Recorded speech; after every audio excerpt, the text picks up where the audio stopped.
Familia, el sermón que les he traído en el día de hoy lleva por título Creyentes maduros, iglesias maduras. Y quiero que me acompañen a la carta de los Filipenses, el capítulo 1, del verso 9 al verso 11, el cual será nuestro texto de estudio. Filipenses, capítulo 1, del verso 9 al verso 11. Dice así la palabra del Señor. Y esto pido en oración, que vuestro amor abunde aún más y más en ciencia y en todo conocimiento. Verso 10, para que aprobéis lo mejor, a fin de que seáis sinceros e irreprensibles para el día de Cristo, llenos de fruto de justicia, que son por medio de Jesucristo, para la gloria y alabanza de Dios. Y quisiera aprovechar la oportunidad para preguntarte, ¿cuándo fue la última vez que estudiaste las Escrituras? ¿Cuándo fue la última vez que tú sacaste un tiempo en tu día a día para estudiar las Escrituras del Señor? Y te lo pregunto porque uno de los problemas más grandes que estamos encontrando en las iglesias, incluso aún de corte reformado, es que esta disciplina de los medios de gracia, el estudio de la palabra del Señor, está siendo como dejada a un lado por las iglesias de hoy en día. Y quiero que entienda que este medio de gracia es sumamente necesario para que un creyente crezca en madurez. Y sé que alguno podría decir, pastor, pero es que yo leo mi Biblia. Y quiero que me entiendan, no me estoy refiriendo a la simple lectura que hacemos diaria, y está bien que lo hagas porque es tu deber hacerla. A lo que yo me refiero es al estudio de las Escrituras como un medio de gracia. Y sí, está bien, la lectura de las Escrituras nos da una amplitud de la misma, pero el estudio nos da una profundidad mayor, nos invita a acercarnos más al conocimiento de Dios. Claro está, dentro de lo que cabe en nuestra mente. Así que de igual forma, para crecer en madurez, ciertamente necesitamos de leer las Escrituras, la amplitud de las Escrituras, pero también necesitamos de la profundidad. Y es muy necesario con qué intención lo hacemos. Porque la idea no es hacerlo para envanecernos más, porque así vamos a terminar entonces estancándonos en nuestro amor contra el hermano. No, yo voy a estudiar las Escrituras porque es que yo quiero que también vean que yo también estudio las Escrituras. Esa no es la intención. Esa no es la intención. La idea es que lo hagamos con humildad, con amor, con verdad y discernimiento, apuntando a un servicio abnegado en el cual glorifiquemos al Señor nuestro Dios, reflejando el carácter de Cristo en nuestras vidas. Y también para conocer un poco más al Señor, ese Dios de toda bondad, ese Dios de toda misericordia. Y en ese mismo orden de ideas, en el libro de los Filipenses, encontramos una de las oraciones más hermosas del Nuevo Testamento. Pablo ora al Señor para que la iglesia de Filipos crezca en oración, para que ese amor que el Señor le dio abunde cada día más y más. Pablo ora al Señor para que esta iglesia crezca en un conocimiento verdadero de la palabra del Señor, o sea, que la iglesia profundice en las Escrituras. Y si la iglesia va creciendo en amor y va creciendo en conocimiento verdadero, va a tener un discernimiento mejor. Y un discernimiento no simplemente para elegir entre lo malo y lo bueno, sino para elegir entre lo bueno y lo mejor, o sea, lo bueno y lo conveniente. Así que para crecer en madurez no solamente basta con leer las Escrituras, como ya les había comentado, sino que es necesario también crecer en amor y sumamente importante crecer en la profundidad del estudio de la palabra de Dios, para que así tengamos iglesias sanas, iglesias fuertes, iglesias con convicciones correctas de su fe. Así que por lo tanto en nuestro sermón de hoy vamos a desarrollar 3 puntos simples en cuanto a este tema. Lo primero que vamos a ver es un pequeño recuento histórico, un pequeño resumen histórico acerca del contexto de los filipenses, de cómo se dio todo esto de la carta a los filipenses. Y en lo segundo que nos vamos a enfocar es en 4 expresiones que el apóstol Pablo nos presenta acerca de su sentir por sus hermanos de Filipo. Y lo tercero que vamos a observar es el contenido de la oración de Pablo por los filipenses. Así que sin más preámbulo, familia, entramos a nuestro primer punto. Y creo que para tener ahora una idea de la razón por la cual hoy en día tenemos la carta a los filipenses, es necesario conocer un pequeño relato histórico acerca de Pablo y los filipenses. Y nos cuenta Lucas en Hechos capítulo 16 que Pablo estaba en una aldea y en esa aldea Pablo recibe una visión. Y en esa visión es un varón macedonio que le estaba pidiendo ayuda. Así que Pablo parte de Tarsis, Neápolis, a Filipos, a toda esa región de Macedonia que quedaba en las costas de Grecia, y planta la primera iglesia en Europa. Y no va solo, va con un grupo de misioneros. Posiblemente iba Timoteo, Silas o Silvano, como muchos lo conocemos también, y también un médico llamado Lucas. Así que luego de llegar a esta región, Pablo llega con la intención con la que llega todo cristiano maduro a un lugar. ¿Y cuál es? Predicar el evangelio de Cristo independientemente de cualquier circunstancia.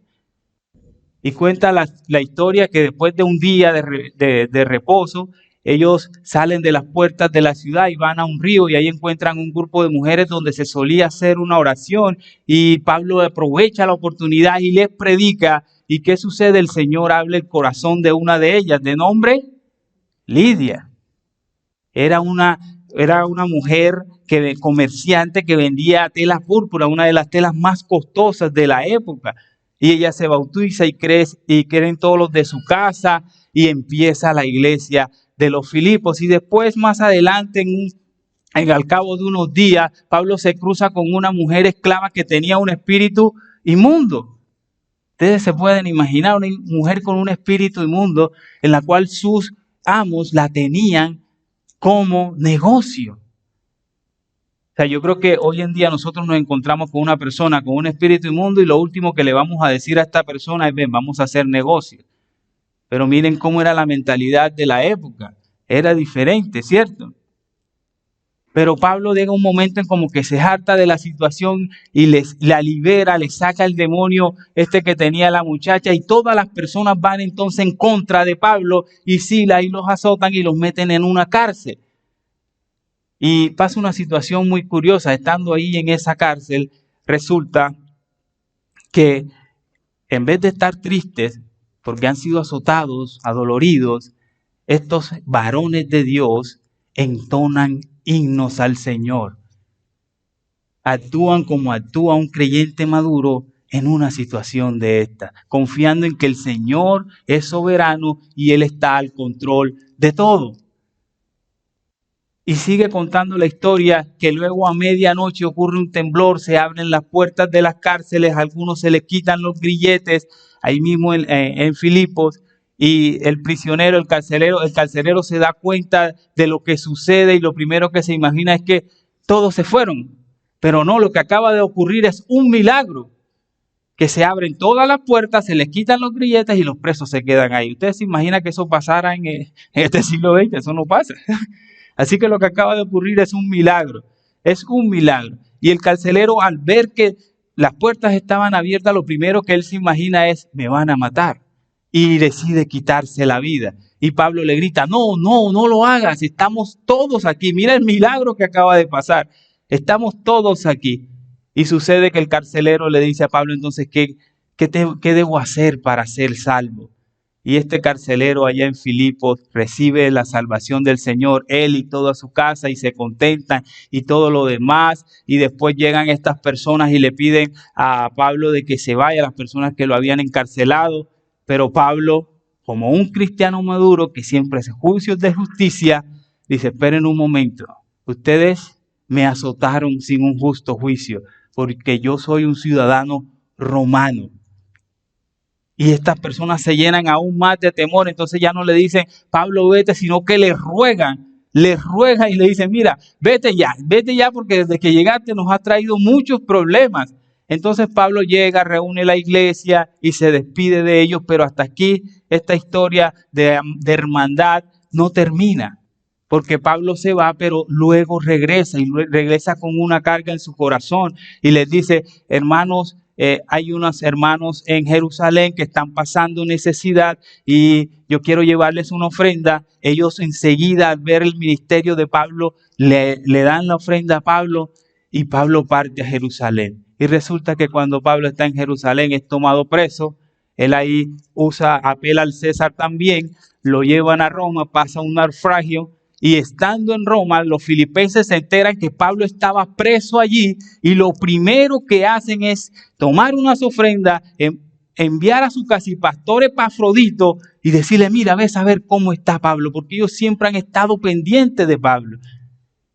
Y cuando Epafrodito llega, se enferma casi de muerte, pero el Señor lo rescata y gloria al Señor por eso. Entonces Pablo decide devolvérselo a los filipenses con una carta en sus manos y esa es la carta que nosotros tenemos hoy en día aquí presente. La hermosa carta del gozo, la carta a los filipenses.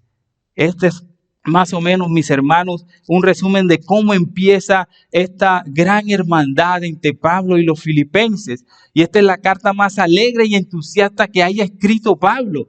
Y vemos una actitud de gozo, de felicidad. Aunque allí vemos también algunas advertencias, pero siempre prevalece el gozo. Esta carta está impregnada por el gozo de Dios sobre la vida de Pablo. Desde el capítulo 1 al capítulo 4 lo que vemos es gozo. Y por eso esta carta también nos lleva a ver la importancia del crecimiento del gozo, que es fundamental en la vida de un creyente maduro. Un creyente maduro se goza independientemente de cualquier circunstancia. Entonces Pablo y los filipenses empiezan esta relación de hermandad, de amorosa. Tanto es así que pasamos a ver nuestras 4 expresiones que el apóstol Pablo nos presenta en esta carta. Y la primera de ellas es gratitud. Pablo expresa gratitud en el versículo 3 y él le dice, leo para ustedes, doy gracias a mi Dios siempre que me acuerdo de vosotros, siempre, en todas mis oraciones, rogando con gozo por todos vosotros, por vuestra comunión en el Evangelio desde el primer día hasta ahora. Él le da las gracias, él se siente agradecido con ellos porque ellos han estado muy pendientes de él. Ellos siempre han apoyado su ministerio de forma económica, con personal también han estado ahí. Recuerden que ellos enviaron a Epafrodito, su cacipastor, con unas ofrendas hacia Roma para que viera cómo está Pablo. Y ahora Pablo lo regresa con esta carta. Él siente agradecimiento y dice que lo hace rogando, con gozo, por ellos, por su comunión en el Evangelio desde que se conocieron. Ahora bien, Pablo no solamente expresa gozo, sino que también expresa confianza en el verso 6. Y él dice, estando persuadido de esto, Filipenses, yo estoy totalmente convencido que el que empezó en vosotros la buena obra la perfeccionará hasta el día de Jesucristo. Y eso es lo que vemos aquí en el verso 6. Pablo reflexiona en el gozo que él siente por la seguridad de salvación que los hermanos de Filipo tienen tanto en esta vida presente como para la eternidad. De allí las palabras comienzo y perfeccionará, que son bastante notables en este texto. En ellas se nota que la soberanía de Dios sobre todo y que Dios es el que inicia la obra en el creyente y Él mismo la termina. Dios inicia la salvación en nosotros y Él mismo la termina. Así que lo que Pablo enfatiza es que la buena obra no nace de uno mismo, sino que es una obra sobrenatural de Dios. Él mismo la termina hasta llevarla a su perfección. Y está completamente seguro de que empezó la buena obra en ellos, en los filipenses, la perfeccionará hasta el día de Jesucristo, como lo dice el verso 6, lo cual es una clara referencia a la segunda venida de Cristo. O sea que lo que Pablo está expresando aquí es su confianza en estas líneas de que los filipenses es una iglesia de hermanos que son salvos. Son salvos. Que cuando Cristo venga en su segunda venida, todos ellos serán salvos. Y todos entendemos que nosotros, ¿cierto? Todos los creyentes en esta tierra, estamos en un proceso de santificación, que es un proceso progresivo. Tenemos santificación inicial y la siguiente santificación, que es un proceso progresivo. Pero cuando Cristo regrese, no solo nuestros cuerpos serán purificados, serán glorificados, sino que también se eliminará para siempre esa lucha que tenemos nosotros diaria con el pecado. Se eliminará el pecado en todos nosotros. Y esta es la seguridad en la que se avanza la enseñanza de la preservación de los santos, como dice Juan 6 del 3 al 39, y que se da por medio del poder de Dios, como lo cita Juan 10 del 28 al 30. Y que está basada en el amor de Dios, como lo recita Romanos del 38 al 39, y realizado por la obra de Cristo, como lo dice Hebreos del verso 7 al 23 al 25, y efectuado por la obra del Santo Espíritu de Dios, como lo dice Efesios capítulo 1 del verso 13 al verso 14. Y de esto es lo que nos hablas en las Escrituras, familia, cuando nos dice, por lo cual estoy cierto que ni la muerte, ni la vida, ni ángeles, ni principados, ni potestades, ni lo presente, ni lo porvenir, ni lo alto, ni lo bajo, ninguna criatura nos podrá apartar del amor de Dios, que es en Cristo Jesús, Señor nuestro. ¿Cuánto nos gozamos por esto? Esto es una realidad en la vida de nosotros como creyentes. Esto era lo que Jesús enseñaba cuando decía, mis ovejas oyen mi voz y me siguen y nadie las arrebatará de mi mano. Nadie. Ahora bien, Pablo no solo expresa seguridad, sino también expresa comunión en el verso 7. Él entiende la importancia de que la iglesia permanezca unida en Cristo y que esa unidad se debe reflejar en las relaciones, ¿cuáles? Personales entre hermanos. De ahí que caminamos juntos, de ahí que oramos juntos, de ahí que andamos juntos. Y cuando un hermano cae, ¿qué hacemos? ¿Lo señalamos? No. Le damos la mano y le decimos, mira, aquí están mis hombros para ayudarte a llevar esa carga. Esa es la unidad que Pablo refleja, porque todos debemos de estar siempre en un mismo sentir, con un mismo espíritu. Esto es lo que apunta Pablo. Y claro está, unidos en cuanto a los temas fundamentales nos referimos, ¿cierto?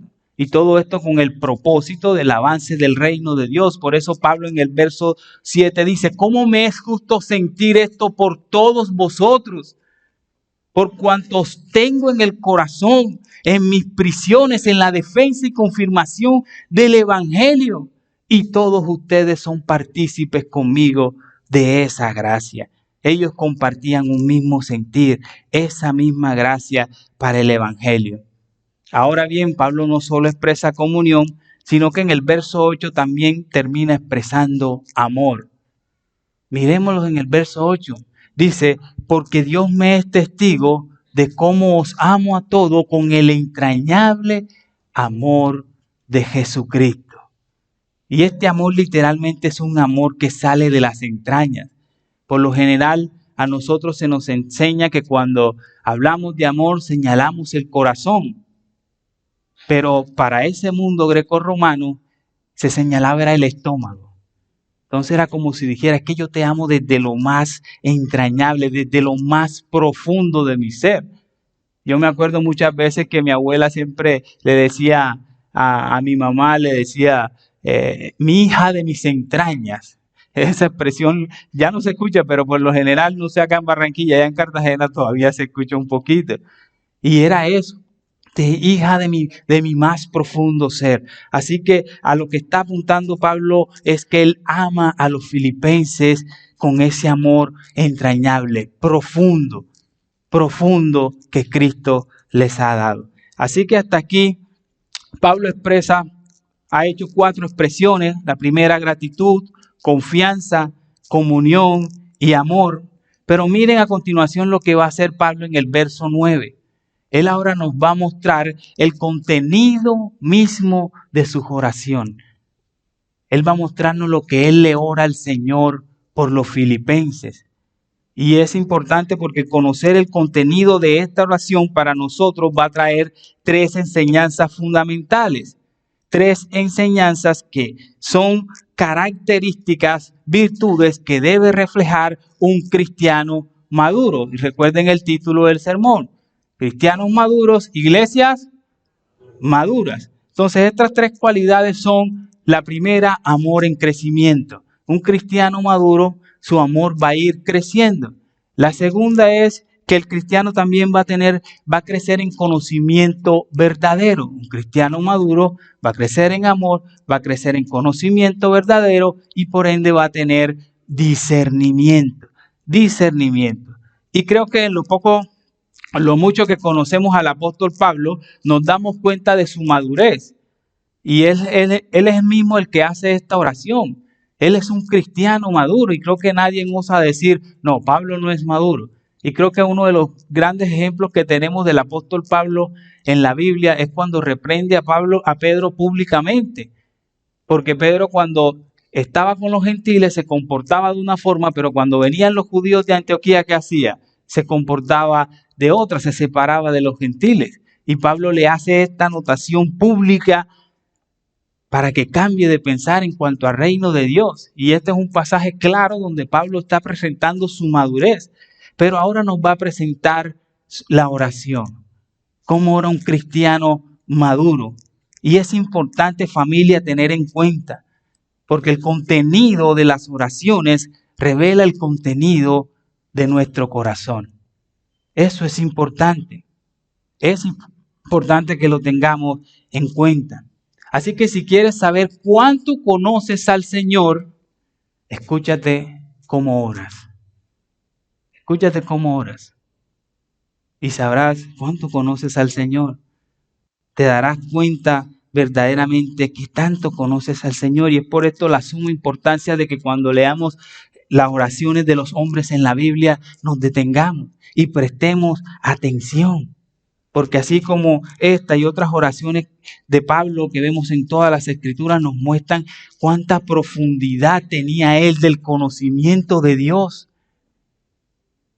Y así oraba al Señor, y esto lo expresa con su corazón unido y completamente conectado a la iglesia de una forma viva, emocional, porque no era simple una mera relación que no tenía integridad, sino que todo lo contrario, era íntegra.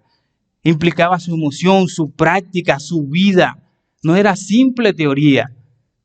Que cuando Pablo ora al Señor, está orando por los filipenses, teniendo en cuenta de que ellos crezcan en madurez. Así que en ese orden de idea, la primera de las cualidades que debe tener un cristiano maduro es un amor en crecimiento, y es la que notamos en el verso 9, cuando dice: y esto pido en oración, que vuestro amor abunde aún más. Y aquí la palabra en griego, es ágape, que refleja un amor condicional hacia Dios y hacia los hermanos. Y noten que Pablo no le está pidiendo, Señor, que esta iglesia tenga amor, porque él presupone, ¿cierto?, que ya la iglesia tiene amor, porque ya Dios le ha dado amor a la iglesia a través de su Santo Espíritu. Si entonces él lo que quiere decirles es ese amor que tú le has dado, Señor, que crezca, que abunde, que sobreabunde cada vez más y más, porque en todo cristiano en que mora el Santo Espíritu de Dios, el Señor ha derramado su amor. Así que la iglesia ya tiene amor. Y eso es lo que está apuntando Pablo aquí, que ese amor crezca cada vez más y más en los filipenses.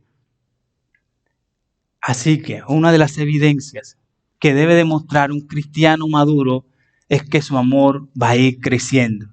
Y aprovecho y te pregunto, mi hermano, ¿cómo está tu amor para con la obra del Señor? ¿Cómo está tu amor para con tu hermano? Para con tu iglesia. ¿Cómo está tu amor para con tus pastores? ¿Cómo está tu amor? Porque tienes amor. Si eres un verdadero creyente, el amor del Señor está en ti. Pero te pregunto, ¿está creciendo o está estancado? ¿Cómo está? ¿Cómo está? Es necesario que todos nos movamos a un mismo sentir, que todos miremos hacia una misma cosa,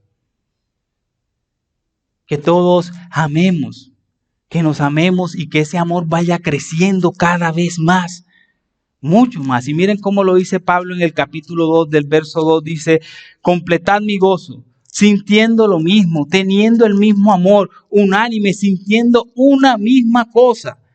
Así que la preocupación de Pablo es que la iglesia crezca en amor, porque de lo contrario va a ser una iglesia inmadura. ¿Y qué va a pasar? Problema aquí, problema acá, entre hermanos. ¿Y qué pasa cuando el mundo vea eso?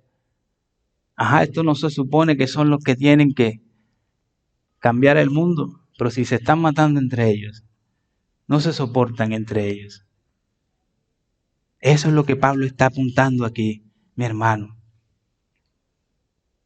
Y si quieres saber qué tan inmaduro eres, entonces pregúntate y mírate, ¿cómo está tu amor por el hermano de al lado?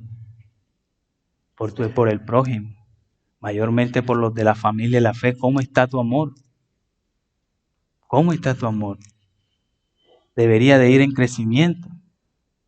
Y que déjame decirte algo, puedes que tengas 10, 20, 30 años en una iglesia, pero eso no te hace un cristiano maduro. Para nada. Un cristiano que tiene madurez espiritual es un cristiano que crece en amor y lo refleja queriendo cada vez más hacerle el bien a su hermano en la fe, a pesar del hermano. A pesar del hermano. Y yo no digo que como iglesia no van a tener inconvenientes, porque sí lo van a tener. Pero ¿cómo reaccionas? ¿Dónde está la teología del amor ahí cuando suceden esas cosas? ¿Qué pasa? ¿Cómo reaccionas? El cristiano maduro siempre estará dispuesto a hacer el bien y, como dice las Escrituras, mayormente ¿a quién? A los de la familia de la fe. Y recordemos que en esta misma carta hay una problemática entre dos hermanas, Evodia y Síntique. Dos hermanas que posiblemente eran servidoras en la iglesia, que tenían un problema personal y el apóstol Pablo lo llama a la reconciliación. Y parece ser que este problema de las mujeres en las iglesias como que viene ya desde hace rato, ¿cierto? Desde las iglesias tempranas. En serio, allá en Luz de Vida también tenemos el mismo problema. En serio, así pasa. Pero mis hermanos, de verdad que es importante el llamado a la reconciliación, al amor, al gozo, a que tengan un mismo sentir. Hay hermanos que a veces llegan y me dicen, pastor, es que yo no puedo perdonar a este hermano. Y yo quedo consternado. Y lo primero que le pregunto es, espérate, ¿que tú no puedes hacer qué? ¿Que tú no puedes hacer qué? ¿Tú no puedes perdonar a tu hermano? No, espérate, que aquí hay un problema de evangelio. Mira, el evangelio es la reconciliación y entonces empiezo por ahí. Pero en serio, a veces ese es el pensamiento que nosotros tenemos, aún estando en la reforma, conociendo el verdadero evangelio de la cruz de Cristo, que es la reconciliación que el Señor nos ha dado. Quiero leerle las palabras de alguien cuando dijo, que me llamaron mucho la atención, dice, la iglesia no se puede conformar con la mediocridad de que sabe que tienen el amor de Dios, pero no crecen en él.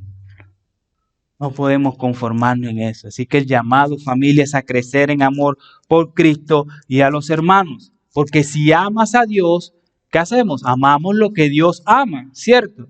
Si Dios ama su nombre, ¿qué hacemos nosotros? Amamos su nombre. Si Dios ama su palabra, ¿nosotros qué hacemos? Amamos su palabra. Si Dios ama a su Hijo que dio todo por nosotros, ¿qué hacemos nosotros? Amamos a su Hijo. Y si Dios ama a su iglesia, ¿qué hacemos nosotros? Amamos su iglesia. Amamos al hermano, a su iglesia también. Ahora bien, debemos de tener cuidado que tanto amor por las Escrituras que ese tanto amor por las Escrituras no nos envanezca. Debemos de tener mucho cuidado, porque al final vamos a terminar amando más la letra que al que nos dio la letra, y ese es el riesgo del legalismo que siempre tenemos los creyentes, allí latente. A mí a veces me causa curiosidad porque cuando hablo con hermanos pentecostales y les digo, no, es que yo tengo una iglesia reformada, primero me dicen, ¿y eso qué es? Y después los que no conocen me dicen, ¿y eso qué es? Pero el que conoce me dice, pero es que esos son unos estirados que leen puro libro. La mayoría nos tiene identificado de esa forma. Y a mí me causa curiosidad porque nosotros tenemos el evangelio en el punto exacto de las Escrituras, en lo que cabe en nuestra mente, pero no somos identificados como, esos son los que predican el evangelio de la cruz de Cristo muchas veces, sino que dentro de muchos hermanos que no conocen la reforma nos tienen identificados como los intelectuales come libros, lee libros. Es algo para tener ahí y para anotar. Así que familia, no se trata de un mero ejercicio intelectual, porque cualquiera pudiera estudiar las Escrituras y no ser cristiano. Amar las Escrituras es estar seguro de que la Biblia es un regalo de Dios y que cuando la abrimos es el Señor mismo hablándole a quién, a nosotros, no al vecino ni al de al lado, a nosotros mismos. Eso, y en eso nos deleitamos. En eso nos deleitamos, en que el Señor nos hable a nosotros, me hable a mí. Y ese es el deleite que debemos encontrar cada vez que profundizamos en las Escrituras. Porque además de eso, nuestra comunión con el Señor también va a ir en aumento. Va a ir en aumento. Entonces eso es lo que Pablo está orando aquí por los hermanos. Pablo no quiere que esta iglesia se quede estancada, sino que crezca en amor. Y no solamente que crezca en amor, sino también que crezca en conocimiento verdadero. Y esta es nuestra segunda característica de un cristiano maduro. Un cristiano maduro va a crecer en amor, pero también va a crecer en el conocimiento verdadero de la palabra. Así que debemos de entender que el amor que estoy hablando aquí no es un amor romántico, sino que es un amor que está basado en la información que el Señor nos reveló en su palabra. Es un amor informado, basado en información. Miren cómo continúa diciendo el texto, que vuestro amor abunde más y más en ciencia y en todo conocimiento, como lo dice muchas veces la Reina Valera, pero me gusta más como lo dice la versión de las Américas, que dicen conocimiento verdadero. Es un amor que está basado en el conocimiento que nosotros tenemos de Dios y que nos ha dado en su palabra. De otra forma no sería amor. No sería amor. Sería algo romántico como el que presentan Netflix y que presentan todas las demás películas. Nosotros amamos en lo que el Señor nos ha revelado en su palabra. Es un amor informado. Y este amor tiene una característica fundamental, que se estira. Es un amor elástico, que cuando viene la adversidad, cuando vienen las diferencias, cuando viene la escasez, cuando vienen los problemas, cuando vienen las calamidades, Él arropa todo, aguanta todo esto. Es un amor flexible, a diferencia del amor romántico que se rompe con cualquier cosita. Con cualquier cosita. Entonces el conocimiento verdadero va ligado al amor. Por lo tanto, el cristiano verdadero crece en amor y en conocimiento de la palabra del Señor. Me acerco a la palabra porque amo las Escrituras, me apasionan porque sé que Dios me habla y porque las obedezco. Es un amor integral, un conocimiento integral, porque también va a involucrar mi emoción, mi voluntad, la práctica. Sí, está bien que estudiemos, pero ¿cómo llevamos eso a la práctica? Eso hay que transmitirlo también con la práctica. Y eso nos va a ayudar en algo, en que las cosas no nos van a sorprender. Eso no nos van a sorprender. Muchas veces las escrituras nos dicen, mira, es que muchas personas te van a fallar. Y resulta que nos pasa y nos sorprende.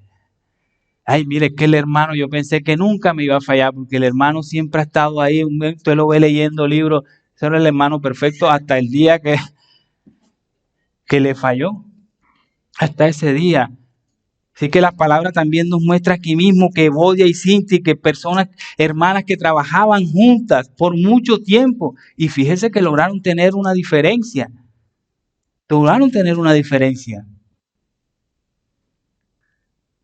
¿Cuántas veces la palabra no nos dice, mira, muchas personas te van a fallar y necesitas perdonar? ¿Y cuántas veces necesitamos perdonar? 70. Entonces, ese no la sabemos, el versículo, ¿cierto? ¿Entienden el punto? Entonces, adquiero el conocimiento y lo pongo, ¿qué? En práctica. Porque es un amor que está basado en el conocimiento que se nos ha revelado en la palabra del Señor. Y el mismo Señor ahí mismo nos va enseñando cada día. Pero ¿cómo lo vas a hacer si no pasas tiempo, no pasas esos espacios con el Señor, no te mantienes informado? ¿Sabes lo que va a pasar? Bueno, cada cosa que te pase en la vida te va a tomar por sorpresa, por sorpresa, por sorpresa. Así que mis hermanos, espero que de aquí en adelante solucionen sus conflictos con sus hermanos en la fe de una forma más rápida, para que ese amor no se estanque y seas hallado reprochable, sino que crezcas. No esperes hasta llegar la Santa Cena para ahí sí voy a ponerme de acuerdo. No esperes. Oseas capítulo 4 dice que mi pueblo pereció, ¿por qué? Por falta de conocimiento. Israel desechó el conocimiento de Dios que se encontraba en la ley. O sea que a mayor conocimiento de la palabra de Dios, mayor conocimiento y amor por Dios y por mis hermanos. Y muchas de nuestras malas decisiones se dan por no conocer los mandamientos de Dios. Muchas decisiones que son fáciles de tomar se nos complican, se nos vuelven algo inmenso, algo grande. ¿Por qué? Porque no tenemos la información. Es la palabra del Señor la que nos permite siempre tomar buenas decisiones. Entonces la manera en como nosotros amamos lo determina ¿quién? La palabra del Señor. Es un amor en ciencia, en conocimiento. Un creyente maduro entonces crece también en amor y en conocimiento de la palabra del Señor. Y como resultado, ¿qué vamos a tener? Discernimiento. Y este es nuestra tercera virtud para ir terminando. Discernimiento.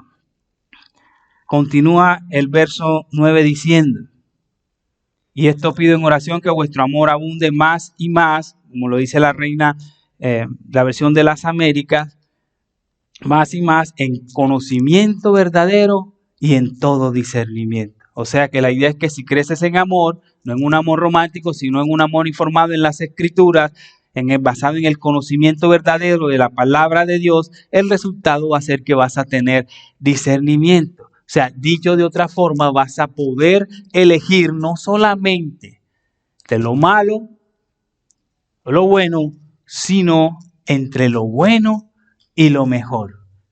De lo bueno y lo mejor. Y miren, ese es el propósito que apunta el apóstol Pablo aquí en el verso 10. Dice, para que aprobéis lo mejor, a fin de que seáis sinceros e irreprensibles para el día de Cristo. ¿Sí notaste? ¿Sí notaste que no dice para que aprobéis lo bueno, sino para que aprobéis lo mejor? Lo mejor.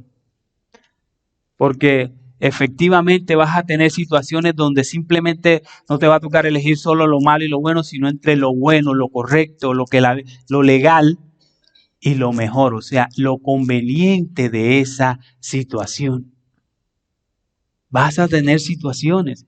¿Y cómo vas a saber elegir si no tienes el conocimiento de las Escrituras?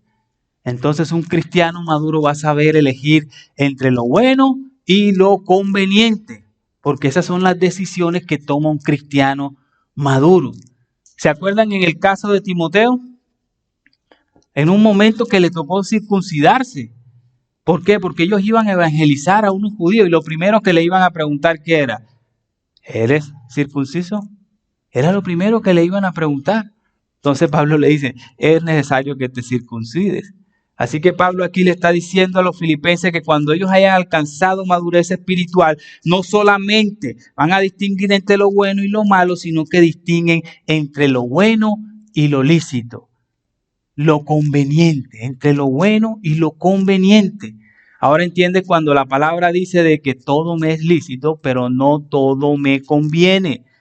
Hay muchas cosas en este mundo caído que nosotros nos podemos deleitar, en una buena música, en un buen arte, en un buen cine, que la Biblia no nos prohíbe hacer. Pero no todas esas cosas que son lícitas nos convienen hacerlas. No todas. Ejemplo, ¿es bueno comer cerdo? Sí, la Biblia no lo prohíbe, ¿cierto? Bueno, al que le guste, pues lo puede hacer, ¿cierto? Pero si hay un hermano que tiene problemas de conciencia, no es conveniente hacerlo. Entonces el cristiano maduro, ¿qué decide? No hacerlo. Esas son las decisiones que toma un cristiano maduro. Un cristiano maduro es prudente. Resalta en él la prudencia. Y ese es el punto a distinguir aquí.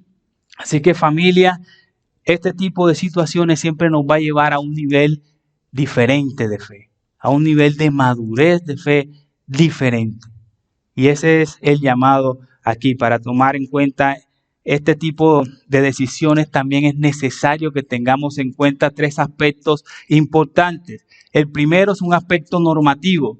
¿Cómo así? Yo voy a consultar a las Escrituras a ver qué la Biblia habla respecto de esto.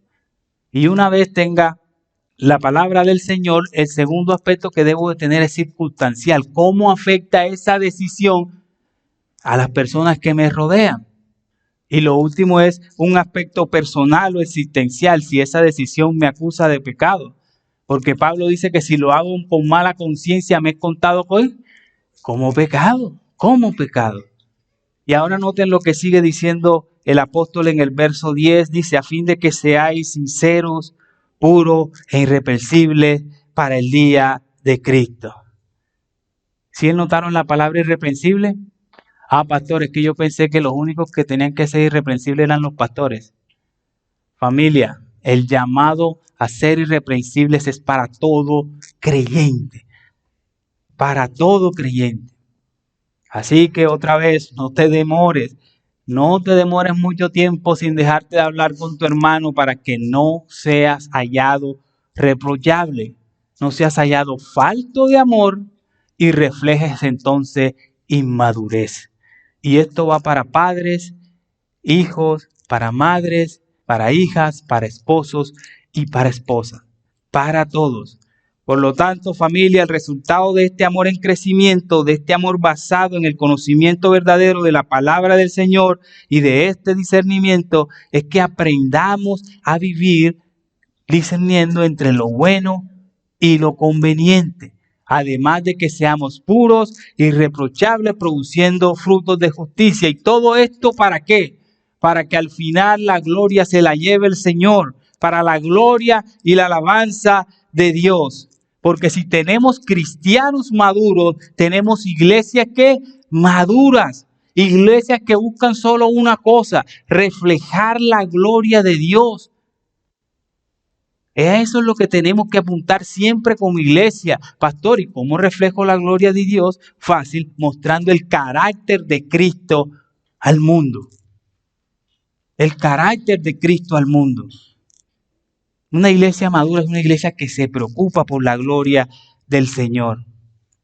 Así que para concluir, cuando la iglesia no crece en estos aspectos, en amor, en conocimiento y en discernimiento, es como si la gloria del Señor se opacara, por así decirlo.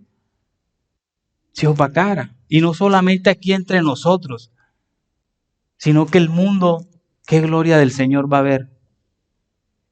¿Se acuerdan lo que le decía al principio? Enseguida empiezan a señalar, y eso que eres cristiano, y eso que estos son los que nos van a solucionar pues el problema.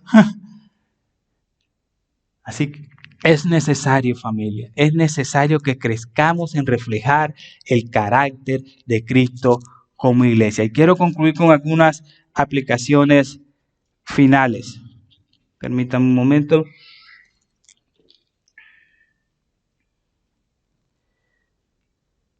Amado hermano, amada iglesia, como creyentes tenemos la responsabilidad de presentarle al mundo la gloria de Dios.